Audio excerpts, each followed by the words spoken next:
right, good morning to you. Your pal Big Al Larcher here. Another week of football, another week of fantasy. Last week, I talked about Justin Fields being kind of the steal of the week, and it turned out that was the right answer. Unfortunately, the stack didn't turn out well, and it kind of failed overall. And I went a little too heavy on Josh Jacobs last week. Everyone said fade. Everyone said fade, and I just couldn't do it. And I just had too much exposure. And even though I got a lot right as far as stacks go, as far as kind of sneaky plays, um, just eating that Josh Jacobs chalk really kind of killed me. So go contrarian. That's the message pretty much every week. This week it's an interesting slate. There's no game that really stands out. There's a couple over unders that are worth looking at.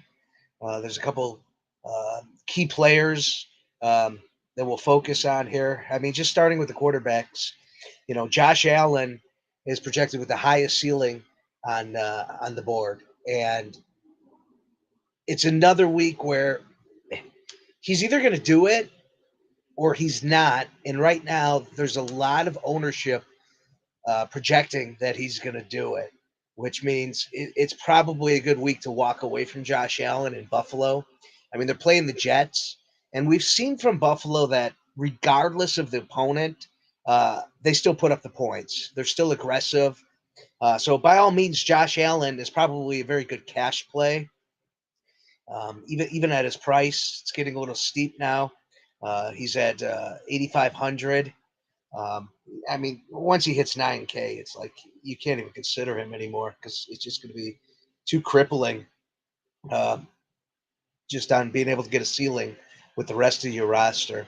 Um, but yeah, I mean, he has the highest ceiling. He's definitely worth playing.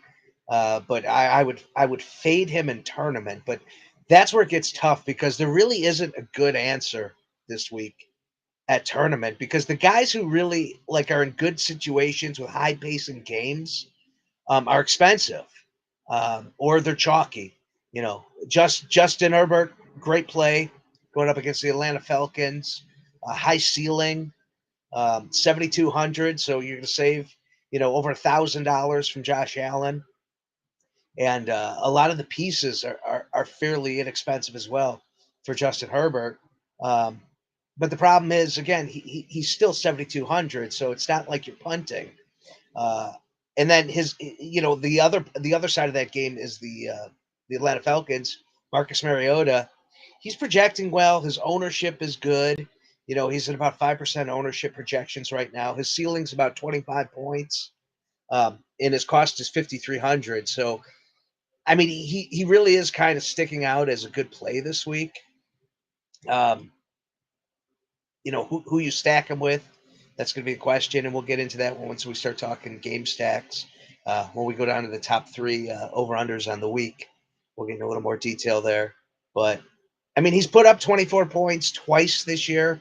Once against Carolina, once against San Francisco. Those were his two highest game totals. So 25 points is realistic, and at 5,300, it's just a great value.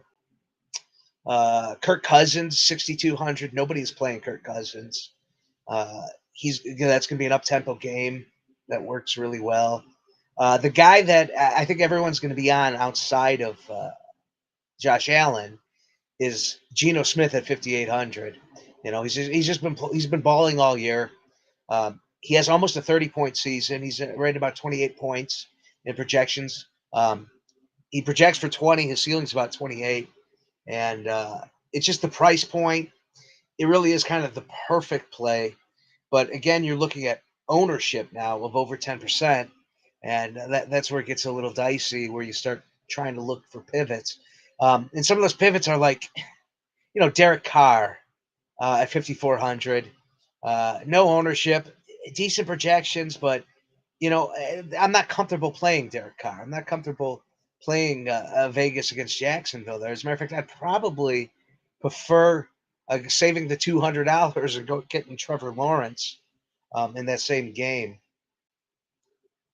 I also like I just want to mention I still do like Justin Fields again this week. He's going to be catching a lot more ownership, and the game projects to be just really slow and plodding. But we've seen Miami, when they're pushed, they play fast, and Chicago is playing a lot faster right now. They're trusting the offense, and that game is decent. I mean, Bears are projected for 20 points. Miami's projected for 25 points. So, I mean, there's enough touchdown equity in that game to get you some real ceilings. So, Chicago, Miami, I'm definitely going to be playing some Justin Fields this week. And I also want to mention Tua Tagovailoa is 6,700, and he's under 5% ownership. And we know what he could do. We've seen his ceiling, and he's going up against the Chicago Bears. There's no secondary. Actually, the Bears secondary is not bad. I should say there's no secondary. That's probably their biggest strength. But there's no pass rush.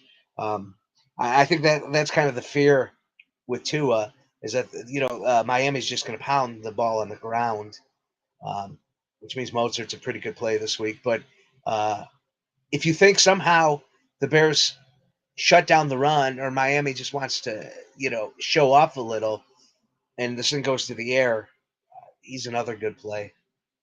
Running back this week is going to be the last couple of weeks. It's been kind of confusing as to what you want to do. This week, it's not super clear. It's another week where there's just a lot of options. There's a lot of guys who just project really well. Um, Eckler's is in a smash spot. He's also the most expensive running back on the board. He's looking at about 20% ownership, so people are going to be playing him. But I'm okay eating 20% ownership on a running back, especially of Eckler's usage. He's involved in the passing game as much as he's involved in the run. His ceiling is 35 points, which just looking at overall ceilings with wide receivers thrown in the mix, he has the highest ceiling on the slate of any skilled player. So Austin Eckler is a guy, especially cash. I mean, if you could get to him, almost 9K, it's gonna be hard to do. But if you could find a place to do it, he's definitely worth playing. I think his cost is going to hurt you a little bit in tournaments where the fade is probably the right move there. Tyreek Hill has a 33-point ceiling. He's 8,500 against the Bears. Cooper Kupp is almost 9K. He's a 30-point ceiling. And then the cheapest of all the options is Aaron Jones, projecting well against Detroit. And that game is supposed to really go through the ground. Green Bay just loves running the ball. They like slowing games down. They like taking the entire play clock. Green Bay just kills fantasy momentum. But when that happens, the run game makes sense. So Aaron Jones is going to be a really good play this week at 7,400. He's going to be the cheapest option you could get for about a 30-point ceiling. DeAndre Hopkins, 7,900. He's projecting around 30 points. Stephon Diggs at 8,400, also projecting at 31 points. So those are the six big players as far as cost and ceiling. And again, the cheapest option in there is Aaron Jones. He is going to have the highest ownership of that entire group at 20%. But like I said, I'm okay with the 20% ownership. And I think he's probably a better play than Austin Eckler just based on savings of over $1,000. You'll get an extra $1,200 by going with Aaron Jones. Josh Jacobs, he bit a lot of people last week, myself included. I think he put up like 6 points. He is projecting this week in my model is the best play on the running back board again, and I'm not gonna run from him. The problem is you would hope that the field would kind of run from him after he put up 7.4 points last week, um, 10 attempts, so he got half the attempts he normally gets, and that Raiders game is just ugly. I didn't go back and watch it. I mean, from what I saw, it was gross. The Raiders couldn't get anything done, and the Saints just clobbered them, 24-0. How often do you see a goose egg in the modern NFL these days? I mean, it's a rare sighting. Um, you're more likely to see a game go off for over 100 points than you are for a 0. And that's exactly what the Raiders did. So it might scare some people away from him. He is projecting right now at about 25% ownership. Um, but if people feel bitten, maybe that comes down a little. He's 7,300. He's got a 28-point ceiling. Um, I kind of feel safer playing Josh Jacobs over that Aaron Jones play. And you catch a little bit more ownership with Josh Jacobs. And, it's $100 difference between the two. But Aaron Jones is just a nice play in there with a little bit higher of a ceiling. But of those two guys, I mean, I think I prefer Josh Jacobs. But yeah, those are kind of your two options there. Um, and then the cheaper guys who project really well are just going to catch you over 30% ownership. And that's Travis Etienne at 6,300. He's projecting around, 27-point ceiling, 20 points of pure projection. But again, ownership over 30%. But he's going to be in a lot of lineups this week. Uh, he's going up against Vegas. Um, it's going to be a hard guy to fade. Um, I think I probably will, although I like him better than the other guy who's over 30% ownership right at that same price point. $200 more for Joe Mixon at 6,500. He actually has a lower ceiling and doesn't project as well as Travis Etienne. So that's kind of an interesting play there. That of the two chalk plays, I think I like Travis Etienne over Joe Mixon, but both are kind of in that same projection territory. As far as pivots in that area, uh, you're looking at Stevenson in New England. Stevenson 6,200, so right there, same price point. His projection's very similar. He's catching ownership too. He's at about 25%. So you're shaving off only 5% ownership by going to him. But he's definitely playable. Leonard Fournette might be the guy to really consider. I know he's starting to look every week. He looks a little worse, and it looks like White, the backup, is going to start cutting into his time. Um, I have a massive trade going on this week where I'm actually I'm upgrading to Cooper Cup off of Devontae Adams, and it might be a bad play. It involves me getting Leonard Fournette, and yeah, that might end up being a mistake because you feel it coming. Rashad White is starting to pick up a little momentum there, um, which is worth mentioning. Rashad White, 4,700, uh, under 1% ownership. He might be a nice little, 3% sprinkle if you're doing 150 max. If you're generating 150 teams, I might throw in about 3% of Shad White, um, just as a nice pivot off of the rest of the field and saving you a lot of money. But Lenny Fournette, 6,600, 10% ownership. That's gonna be a good tournament play, just because he checks a lot of the boxes that are needed for a good running back in tournaments. Let's see here. A little more ceiling. Let's find the highest ceiling with the lowest ownership, and that's going to be Delvin Cook, who's in a great spot against Washington. Delvin Cook is seeing an increase in action. He looks healthier than ever. Uh, he should be able to run the ball on Washington. That's a good play under 5% ownership.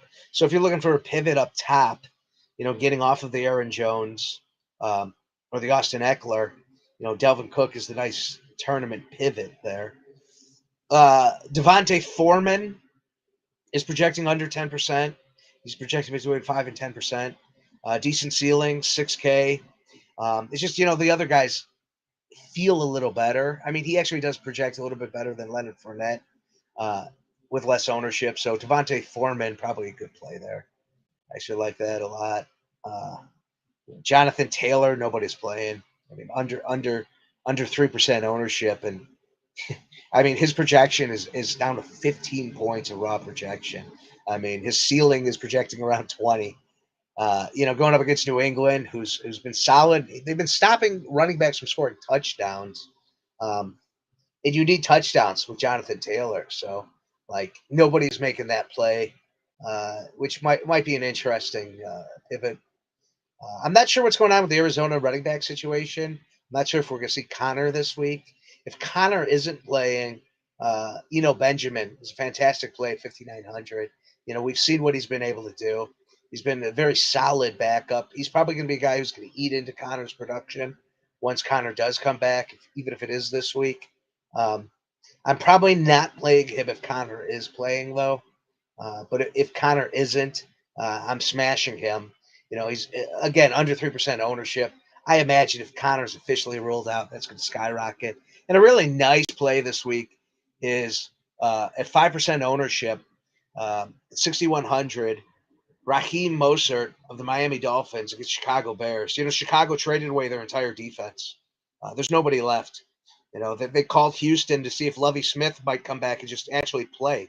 They were thinking, seeing if he could put a uniform on and play because they got nobody. And Raheem Mostert's going to be able to run all over the Chicago Bears. And if this game is projected to be slow, uh, that means we'd be seeing a lot of running, which would be me probably pivot off of Hill and play Raheem Mostert in tournaments. If I'm playing a lot of Mostert in tournaments, I'm probably going to come off of Hill, um, and maybe even a little Waddle. I'm going to bring their exposure down because I'm banking on the run game being heavy and the pass game kind of being disappointing. But I don't know because I also like that game shooting out as well. It's kind of a sneaky shootout. So I'm probably going to find a little balance. Probably going to take a Buddhist approach there and just go with a little bit of balance at the end of the day. And then wide receivers, there isn't really a guy that's like just really standing out as the guy you want to, in all your lineups. DJ Moore is still projecting really well, 5,800, 14% ownership. I like Tyler Boyd this week, 5% ownership. He's a little expensive, 6,300. He would be a smash play if he was under 5K, but 63 is going to need a little bit of production. But, Chase is down, and I feel like, Burrow is projecting pretty well. The team's projected to put up 24 points as a whole. Um, so I would be okay playing Tyler Boyd. Romeo Dobbs, same situation, under 5% ownership, 5,300. That's probably a better play. I mean, that's $1,000 less than Boyd. And I think you're going to get similar production out of those two players. So Romeo Dobbs is probably going to be a nice, good, cheap play. Zay Jones is where all the ownership's going underneath. He's 4,100. He's involved in that passing game. It's a good game environment against the Raiders. He's projected for almost 18-point ceiling, 10% projection, 20% ownership, which is an easy fade in tournament. I mean, that's kind of like where you want to be contrarian are on plays that everybody is going to that also has a very realistic chance of failing more than succeeding. That's why running back chalk is worth taking because chances are, running back is the easiest position to project of all the positions. So, when you have a good running back who's in a good spot and he's got a good price point and the field is gravitating towards him, it's probably wise to also gravitate towards him because the chances of it going right are pretty high, which is why the ownership is going there. With high ownership at low end wide receivers, what's happening is everyone's looking to save money. So they're all going to the same guy because he projects really well at a price point where they're going to be able to get those guys in that they really want to play. Maybe playing Eckler. You could get to Eckler maybe if you play Zay Jones. The problem is those are the situations that often fail, and the pivot is usually very clear. Zay Jones, Jacksonville, 4,100. Marvin Jones, 4,200. They project almost the same, but you go from 20% ownership to 2% ownership. So if somehow Marvin Jones balls out and has a great day, uh, and Zay Jones doesn't, which is, just as likely, then you're taking just a massive gain on the field. So that's what you want to look for your pivots. DeAndre Carter, 4,300 with the Chargers. He's getting more involved. The wide receiver situation is kind of a mess with the Chargers. I mean, it's going to be a lot of Eckler, but I think DeAndre Carter has a realistic shot at his ceiling, which is 17 points, and he's under 5% ownership. That's probably the better play than, say, Marvin Jones. Definitely a better play than Zay Jones at his 20% ownership. Mac Hollins has a pretty good projection. Uh, 14 points, 4,500. Hunter Renfro, we're just not seeing a lot out of him lately. Uh, Garrett Wilson's projecting really well with the Jets at 4,800.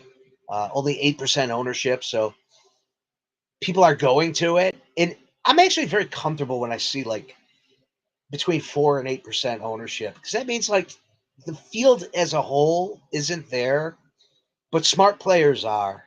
And I think that's going to be the case with Garrett Wilson with the Jets against Buffalo. They're going to be, obviously they're going to lose that game. The Jets are going to lose that game, but they're going to do their best. I mean, they're going to throw the ball, and that means a lot of opportunity for Garrett Wilson. So, I mean, it's a high over and under. It's a good game environment. So Garrett Wilson does make a lot of sense there. So that's probably the best play of the under 5K guys. Uh, Team projection. Oh, there's the game projection. Yeah, 46 over and under on that game. So that's what I'm looking at. Up top, I mean, generally speaking, I mean, the guys I look up at top, I just look to pair with quarterbacks and game stacks.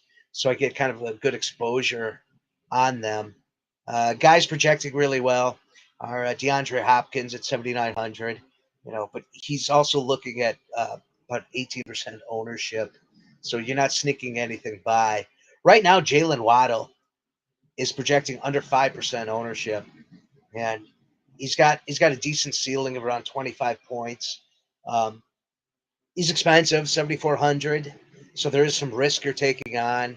And again, that game is projected to be very run heavy, and but again, it's just so easy to throw against the Dolphins, and that's how teams are going to attack them. And the Bears, I mean, they're going to want to keep passing. I mean, they got nothing to lose. Um, I think they've played it safe very early in the season just to kind of just to figure out their offensive line and who they are. And I think they've figured out who they are, but they still do have some concerns with the offensive line. But 23 attempts for Justin Fields last week against the Dallas Cowboys. So there's your problem. They're not throwing the ball whatsoever. He's had 23 attempts, 21 attempts, and 27 attempts in his last three games. But the beauty with Justin Fields is obviously you're getting a lot of equity on the ground. 8 rushes for 60 yards last week, 14 for 82 the week prior, a touchdown in both those games. And then 3 weeks ago, it's the Redskins. He rushed 12 times for 88 yards, 0 touchdowns.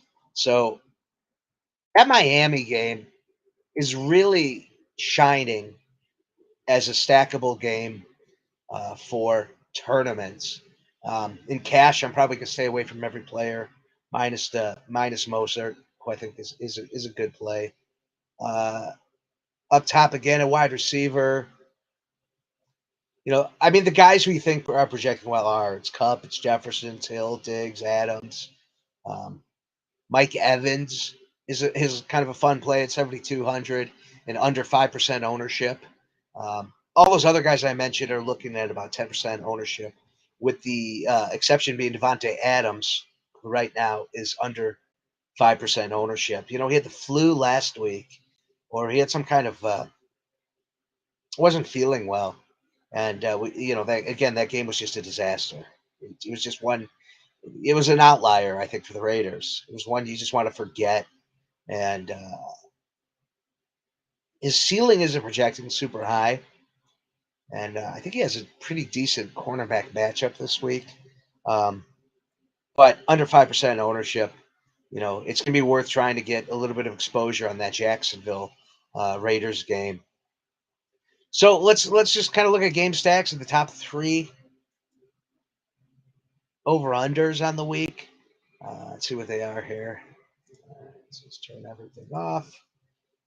49 and a half for Atlanta and the Chargers, 49 and a half for Detroit, Green Bay, 49 and a half for, I saw another one out there, Seattle, Arizona. And that's it. I mean, that's the ceiling on the over and unders. It's 49 and a half. And yeah, so I mean, there's just, like I said, there's not a game that just really stands out as the, like last week you had the Detroit game, and it was just an obvious play, Detroit, Miami. And that was another mistake I made. I went more heavy on Goff than I did on Tua, and playing the double stack, which went off for the Miami Dolphins. But the games that are projecting high and over under are also generally projecting to be slower paced games. So there's just not like it's just not a sexy spot for any of these guys. The best projecting game, let's see, the slow game, that the game that's projecting to be the slowest, we'll start there, is Green Bay and Detroit. As I said earlier, like Green Bay is just a vacuum of production when it comes to fantasy. They just don't get it done. I was looking at some numbers. I was really kind of trying to figure out the quarterback position through data, and a lot of roads were leaning towards Aaron Rodgers at 5,900. If this game does turn into a shootout, which again Detroit has no secondary, so the possibility is realistic. They're playing in a dome. Um, I think it's the only of the three games of 49 and a half that's going to see a dome. Um, so that's important. You know, is this a game where Aaron Rodgers just finally goes off? I'm willing to make a bet on it. I'm willing to put a lot of exposure on this game because I think it's going to have the lowest ownership of the three, and for good reason. You're taking on a ton of risk. Um, Aaron Rodgers' highest fantasy game this year has been against the New York Giants at 16.88 points. So, I mean, the guy's been a turd. Um, and he was a turd in the offseason, and now he's a turd on the field. But if you think that turd can be polished, this is the week where it might just happen. His ownership isn't like super low; it's at about 8%. On the other side, on the flip side, Jared Goff projecting under 3%, um, but it's a $300 difference between Aaron Rodgers and Jared Goff, and Aaron Rodgers just projects so much better. Uh, and there's obviously the run game on both sides feels right. I'm a little concerned with Swift at his price point to put him in my exposure field. I mean, he's not super expensive. He's 6,400. I guess I'm probably going to max him out at about 5%, which is right about what his projected ownership is. I'm not going to go crazy into him because it just doesn't look like he's back 100% yet. And Jamal Williams just eats the touchdowns. I mean, the guy's just on a touchdown feeding frenzy every week. So he's going to vulture those touchdowns, which gets very frustrating. He's 5,900. He's definitely Jamal Williams is playable as well, with small exposure. Maybe in game stacks, if you think one side is gonna take a lead and the other side is gonna be passing, and you want the side that's winning to turn it into a run game. Um, yeah, Aaron AJ Dillon projects well as well. So I mean, these are some kind of like thinner options at running back. But obviously, if this game is to go off, it's going to be through the passing game. And Green Bay, it looks like Al Lazard is going to play this week. Monitor that situation. Check out the injury report later this afternoon. Aaron Rodgers has a lot of trust in Lazard. They have pretty good chemistry. We saw him put up 20 points against the New England Patriots early in the season. He put up 17 points against the Jets. So Aaron Rodgers has thrown to him targets 8 times, 9 times, 7 times. Which game he was injured. He didn't play last week. So if he's coming back this week, I mean, 6K, he's a great stack with Aaron Rodgers. And right now, he's projected under 5% ownership. Romeo Dubs is another guy I'd look at, 5,300. A little pricey for his ceiling, but if you're playing a game stack with Aaron Rodgers, I think he's definitely worth considering. He's also under 5% ownership. Sammy Watkins, it's probably not worth playing, even in a stack. I don't think he gets you a ceiling. He's 3,600, so he doesn't need much. If he could get to 12 to 16 points, he's a good play. I just don't see it happening. And Amari Rodgers, not worth playing. Robert Tunyon is projecting really high this week in ownership. He's a good play. I think if people are playing Aaron Rodgers and they're stacking, Robert Tunyon's going to be one of those two pieces, 3,800. But again, 17% ownership. I mean, this is the guy, like I said earlier, with wide receiver. When you have really high ownership and really low priced ball catching players, uh, it's probably a good fade. So if you were to go Lazard and Dobbs and bypass Tanyan in this game, might be smart. I mean, he is seeing a lot of targets. 6 last week, 4 the week prior, and then he had an outlier of 12 targets against the Jets. Um, I believe they had like nobody play wide receiver that week. He's got no touchdowns in the last 5 games, or one touchdown in 5 games. Um, And outside of that outlier game, he's put up about 7 to 8 points. So I mean, it's definitely a guy you could pivot off of and not be too concerned that it's going to hurt you. It's just Detroit is just so bad at the covering the tight end position, at covering anything. I mean, Detroit's just not playing with a defense right now. So this game does have some appeal because of that. On the Detroit side, Armand St. Brown. I mean, you say it every week. He's still, I mean, ownership is holding steady. It's going down a little bit. He used to be over 20%. He's now falling slightly under 20% in ownership projections. His ceiling is also falling a little bit as he just hasn't had a good game in some time now. Obviously, injury played a part in that. He missed some time, but hopefully he's healthy. It looks like he's healthy. They just need to start clicking with him. We know his ceiling is very realistic. The model likes him this week. The data's good on him. He's 6,600. I mean, this is the price point where it's like, yeah, I mean, it's exciting. When he was getting over 7K, it was appropriate, because what the guy was doing. He put up 42 points against the Commanders this year on 12 targets. 2 touchdowns, 116 yards. So we've seen that ceiling. Against the Eagles, he had 12 targets, did 64 yards and a touchdown, give you 20 points. So his price just started climbing. Um, he was up to 7,200. The game he got injured in, he was 7,700, 7,600, 7,100. Last week, he was 6,900. So his price has just fallen. It just crashed to 6,600, where that's like, he's a smash play this week. I think he's the guy to go to. Um, I think I called him a smash play like 2 weeks ago, and I think I mentioned he was like a semi smash play last week, and it just hasn't happened yet. But I mean, you got to love the situation, and it just feels right in this game. Brock Wright is the tight end of the Detroit Lions since they traded Hawkinson to the Miami Dolphins. Brock Wright, he has a questionable tag right now, so that's worth monitoring. He's projecting around 12 points for ceiling, about 7%, 7 points raw projection. He's going to have under 5% ownership. He's 2,500. Um, he's not going to have the usage of Hawkinson. I don't even believe this guy started in college. I think he was a bench player, but he's got He's got really good speed.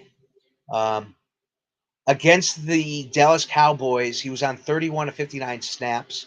He had 4 targets. He caught 4 balls and went for 57 yards and put up, 9.7 DraftKings points.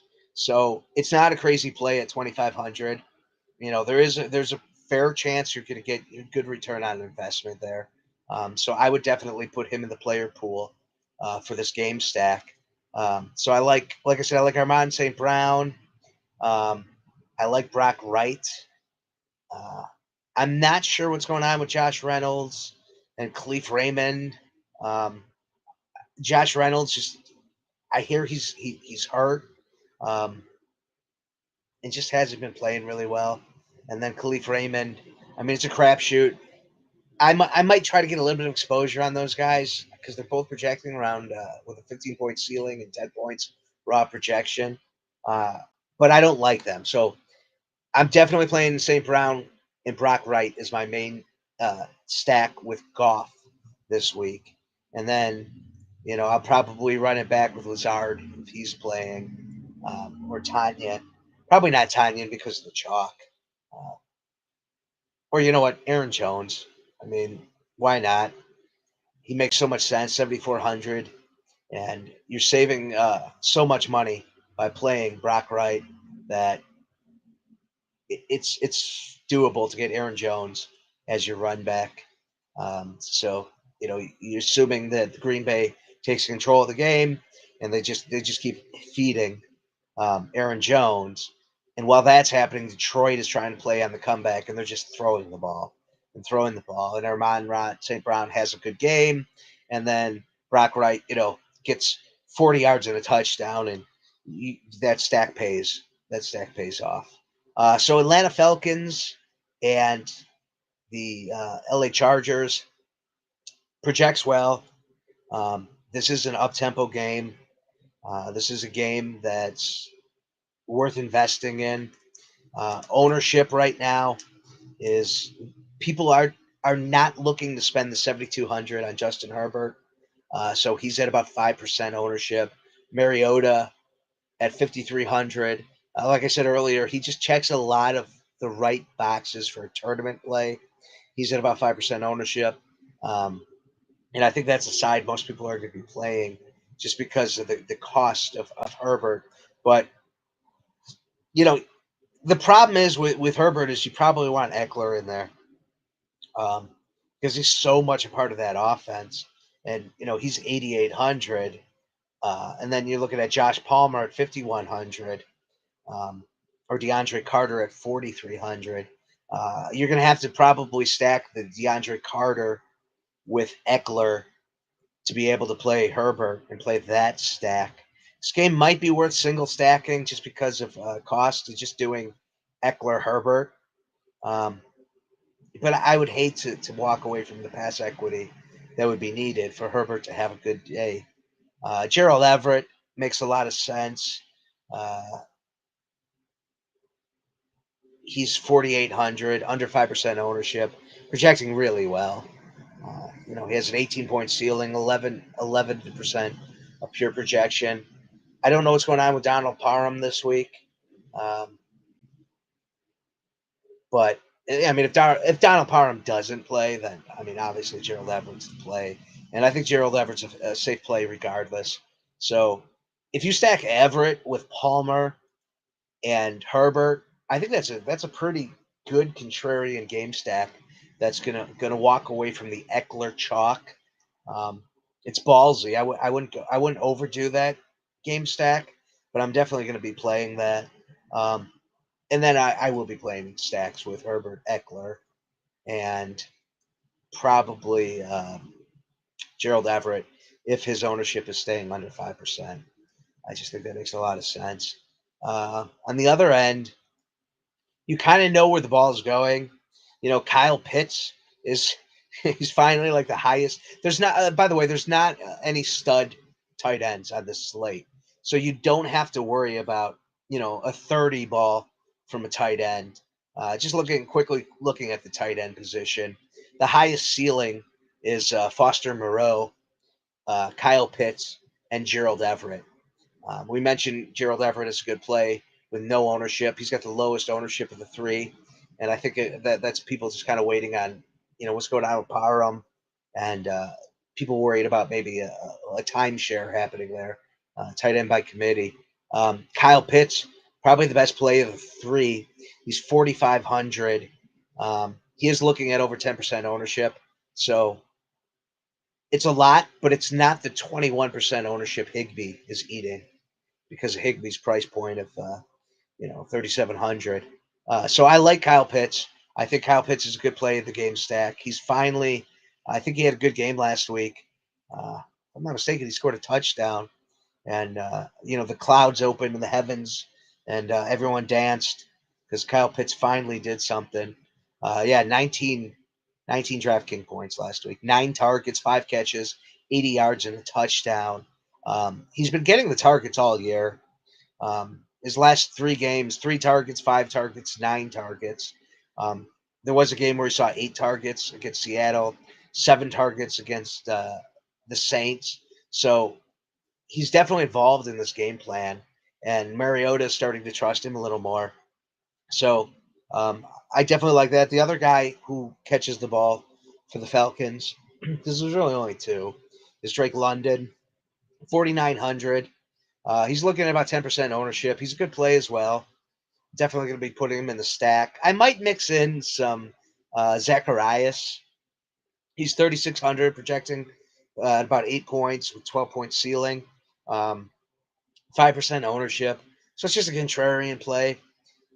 Yeah, but I might sprinkle a little bit in.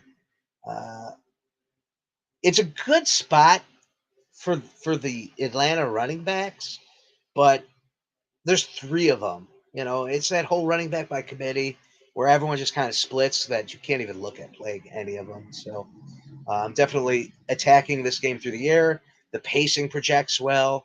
I mean, this is a really good stackable game. Um, and I feel like just because there's 3 games with a 49.5 over under, there's no obvious game. Ownership's probably going to spread out where you're not going to have to be too concerned about overplaying the chalk game. Just kind of looking at ownership projections here. So there's 10% ownership between the 2 quarterbacks in that game. In the Green Bay Detroit game, you're looking at about 10% ownership projected, and in the other game, the Seattle Arizona game, um, that's the game everyone's going to. That has 20% projected ownership, and a lot of that is because Geno Smith is such a value. We'll talk about that game next. That'll be our last talking point of the evening. But yeah, so Atlanta, LA. I mean, like I said, Detroit, Green Bay is projected to be slow.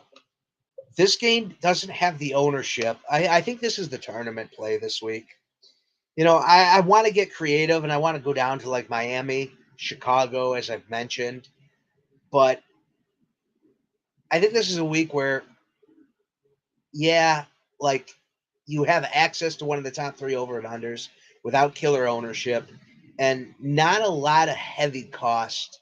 The Chargers, you know, free stack, their ceiling stack, if you're just going to stack their ceiling players, is very expensive. But there's pivots away from that. And I don't think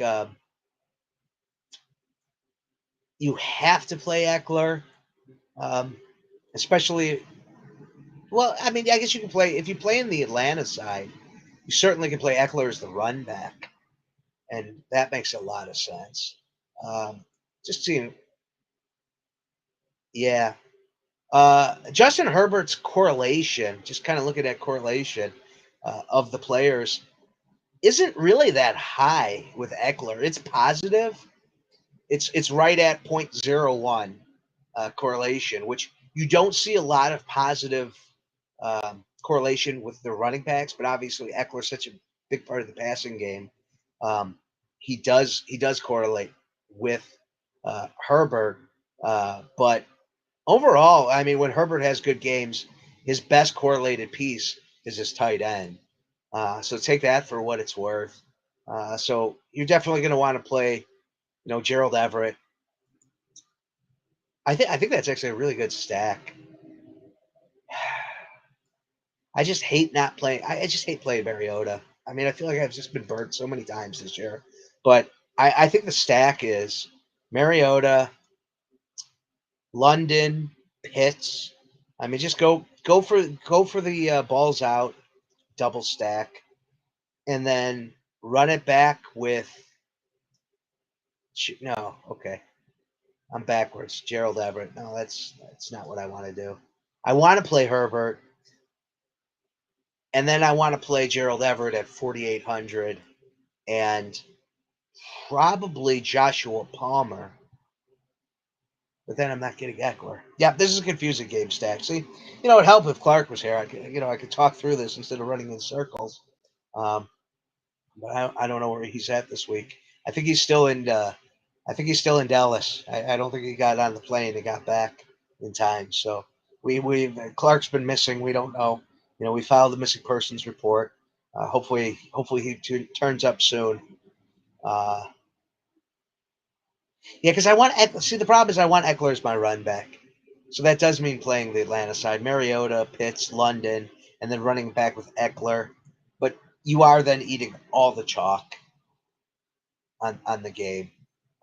So the way to get away from the chalk is to play the LA Chargers side minus Eckler, and then run it back with either Pitts or London. All right, let's get to the last game with the 49.5 over and under, and that is the Seattle Seahawks versus the Arizona Cardinals. Um, this game is going to see all the chalk, and I mean, rightfully so. Geno Smith's been playing very well. He's priced way too low. He's 5,800. He gets you near that 30-point ceiling. He's a shade under it. He projects for about 20 points of just raw projection. He does have about 10% ownership. So you're not fooling anybody by playing this. You're definitely playing into the chalk of the week. Um, but I see why people are playing it. Kenneth Walker the third projects really well. He's also again eating ownership, 23% ownership, 6,200. Um, and then the wide receivers, obviously Lockett.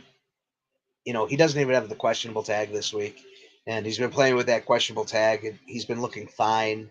And then DK Metcalf, both are under 7K, 6,400 on Metcalf, 61 on Lockett. Lockett has a little cheaper, gives him a little bit more of a projected ownership, but they're both right around 15% ownership.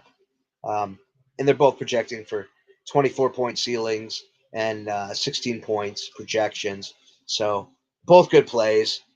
Uh, Marquise Goodwin. I mean, if you want to sprinkle in a little bit of him in stacks, I think it's okay to do that. To get off of either Lockett or Metcalf and play Goodwin in there. I mean, it's worth considering. Um, and then Seattle just has three tight ends projecting well. Arizona is really bad against the tight end. So, either Disley or Fant. They're both about 3K, 2,900 for Fant and 3K for Disley. Both projecting for about 6 points with a 10-point ceiling. Fant is getting a lot of ownership. He's almost at 8% ownership.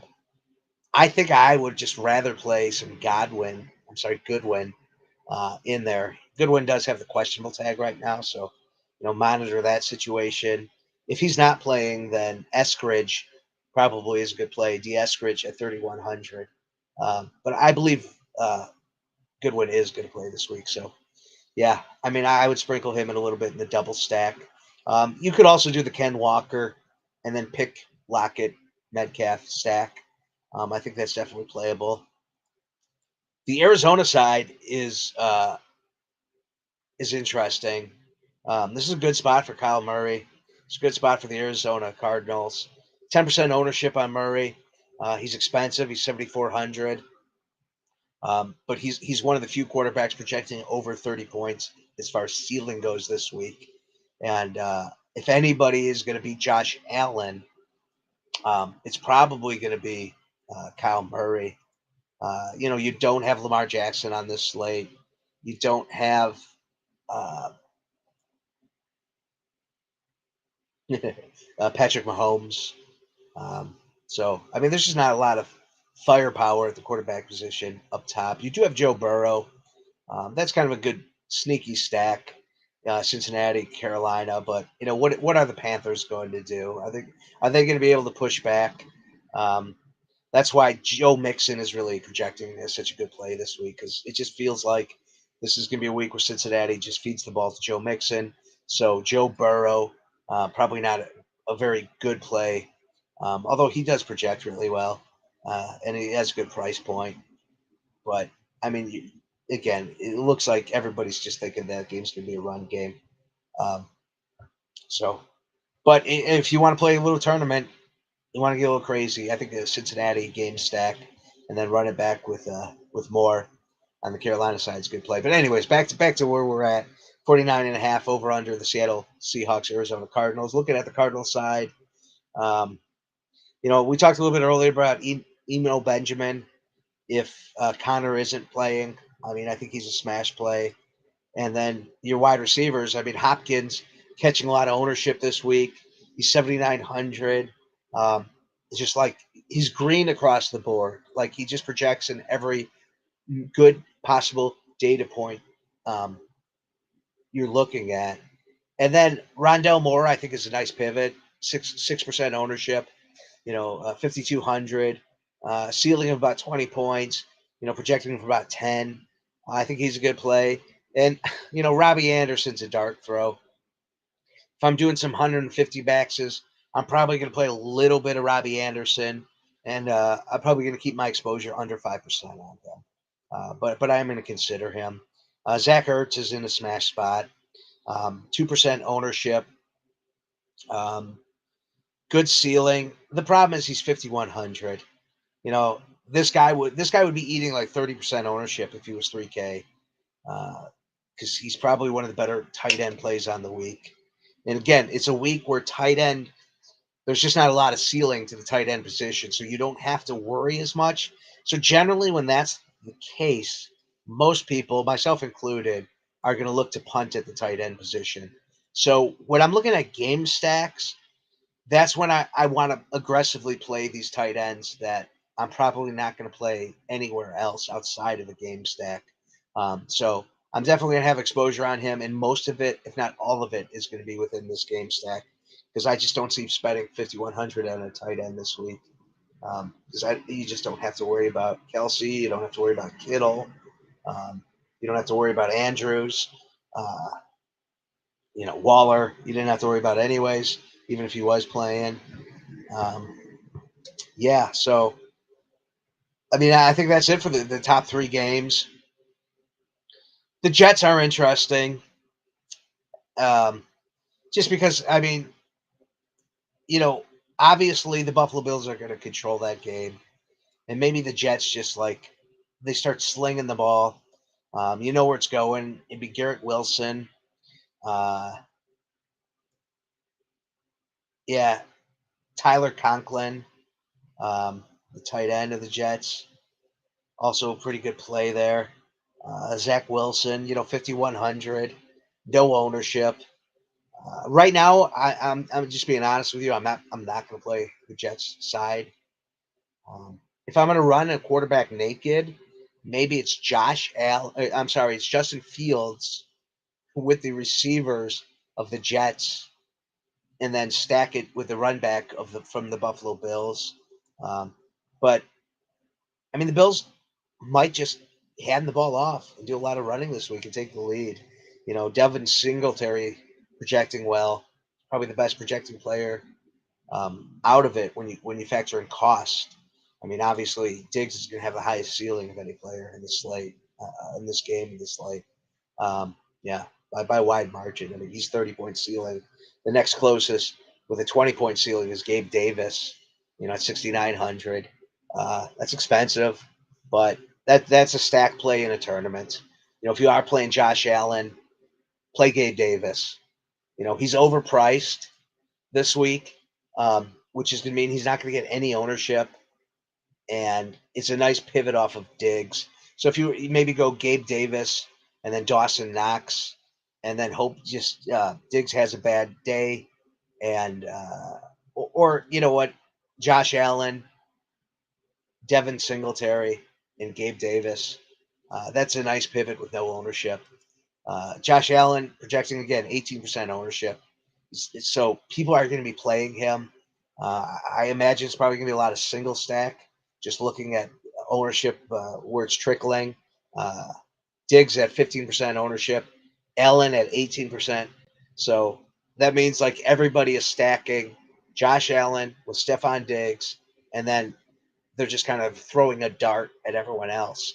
The problem with that, with the that's why they're actually going single stack because you can't really afford to double stack because Gabe Davis is 6,900, and at that point you're just tapped. I mean, there's no ceiling.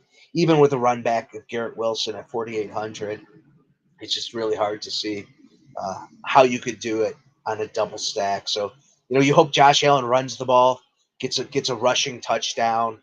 You play him with Diggs, and you run back with Wilson. I think that's what everyone's doing. I think the nice pivot there would be single stack Josh Allen with Gabe Davis or Devin Singletary, and then run it back with Garrett Wilson. So that's how I'd attack that game. Jaguars, Raiders. That's a game that's just scary. Like I just have no idea how to attack it, what I want to do. Just because the Raiders had such a bad game this last week. I mean, is this the bounce back spot? Maybe. If that's the case, I think you just go with the studs because no one's playing them. You play Derek Carr, not a stud, but it gets you access to Devontae Adams and maybe a Mac Hollins if you want to double stack Carr. I mean, you almost have to double stack Carr because if Carr is getting you enough points that you're going to win a tournament, it's going to be obviously through his shoulders, and which means there's going to be receivers going off. So, I mean, I'd go Devontae Adams and Foster Moreau at 3,200. I mean, it's doable.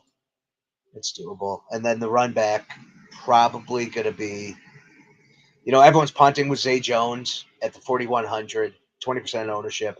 So you're probably going to want to go Christian Kirk at 5,500 and eat the 12% ownership. Uh, Maybe the nice pivot off of that. Let's see. New England, Indianapolis, absolutely not. Not even looking at that game. Um, Tampa Bay and LA, man, as I said before the show, I was kind of looking at data points for quarterbacks, just trying to figure out. I mean, this is a week I'm really going to play data. I don't have a good feel of any one game. There's not an over and under. It just feels like play all the good players and control your ownership kind of week, which are generally my best weeks. Um, so I am probably going to play a Tom Brady stack. Uh, he just, like I said, when I was looking at data and stuff, his numbers just they're nice. I mean, he could get it done. He's going through a divorce right now, so I don't know how that's playing in. Obviously, he's not the Tom Brady from a year ago, and this is definitely a swan song for him. Mike Evans, 7,200, projecting a ceiling of about 22 points, projecting about 15. And then Chris Godwin at 6,200, $1,000 less, projects for a higher ceiling at 23 points and a projection of 17. The problem there, obviously, is everyone is going to be playing that. He's getting the 20% ownership. I think he's going to be one of the key plays in a lot of people's lineups this week. That Chris Godwin, 6,200. It's just the price point is there. In Tampa Bay, what's the team projecting? The team is projecting to put up, it's implied of 22 points, so 3 touchdowns for the Tampa Bay Buccaneers is what Vegas is guessing. So, you know, Mike Evans hasn't seen the end zone in a long time, and that's what the guy does is catch touchdowns. So spending up $1,000 to Mike Evans and shaving off nearly 15% ownership makes a lot of sense in tournaments. Because, like I said, again, Chris Godwin is going to be absolutely owned Cooper Kupp at 8,900 is going to be very hard to get to. The quarterbacks, Stafford at 56, man, $400 more for Brady. But it's just hard to build a game stack here because of the prices. Because you want to play either Godwin or Evans, and you obviously want to play Kupp. And because he's the ceiling in this game. And it's just really hard to get to Kupp. And then be able to play either Godwin or Evans. Uh, Definitely, like the Evans Cup stack is enticing. It's just like impossible to get to because of the price. And there's just not. That's another thing. There's not a lot of punt running backs this week. I feel like we last couple weeks have been the golden age of the running back, and you've been able to spend under, you know, really $6,000. I mean, right about the $6,000 point is where everything is. $6,000 to 6,500 has been where the running back position is, and this week there's just not a lot of pivots all around. Like there's just not pivots but punts. There's not a lot of low priced players that are enticing. Now that can change. We could get some late breaking injury news, and a guy no one's thinking could really pop. Deion Jackson. There's Taylor. It looks like he's re-aggravated his injury. If he were to sit, Deion Jackson at 5,200 would be worth playing. Uh, Khalil Herbert is always worth taking a chance on. Miami pretty stout against the run, though. I mean, they're a team you attack through the air. So, but Herbert catches a lot of balls. I think he's a nice play. And then Raheem Mostert, who he's going to be my play of the week at 6,100. He's probably the cheapest, highest ceiling running back. Devontae Foreman projects a little better, but I'm putting my money on Mostert and spending $100 more. Stevenson is right there at 6,200. So I mean, again, you are going to probably play between 6 and 6.5, uh, unless you're really going for the Eckler ceiling or the Jones, because you're going to get Walker, Kenneth Walker the third projects really well. He's 6,200. Joe Mixon 6,500. Uh, Stevenson 6,200. Foreman 6K. Fournette 6.6. So I mean, that's what the running back situation is going to be this week. Little all over the place this week. I apologize. A little scattered brain. Um, my modem's been down, and I had to install a new modem and router and all that stuff today. Uh, you contact you got to download apps. I mean, it was crazy, but I got the internet going again, so I'm fired up. But I lost a couple hours of like preparation. Um, I mean, I was really just kind of getting into quarterback breakdowns, um, which then leads to stacks. So, not fully prepared this week, but like I said, the players I like, I think are worth playing. Raheem Mostert. Um, Looking at the Chicago stack, or probably the Miami stack would be better, and then the Chargers, Atlanta is going to be my stack of the week. Figure out what to do in that game and make it happen. We'll give you some tips of the players I'm looking at. I think they're pretty obvious, but yeah, if you can find a way to do it, it's probably going to be without Eckler, and then just spending down at the running back position. Those guys I mentioned, and yeah, good luck to you, and hopefully we'll do this again next week. Take care, everybody.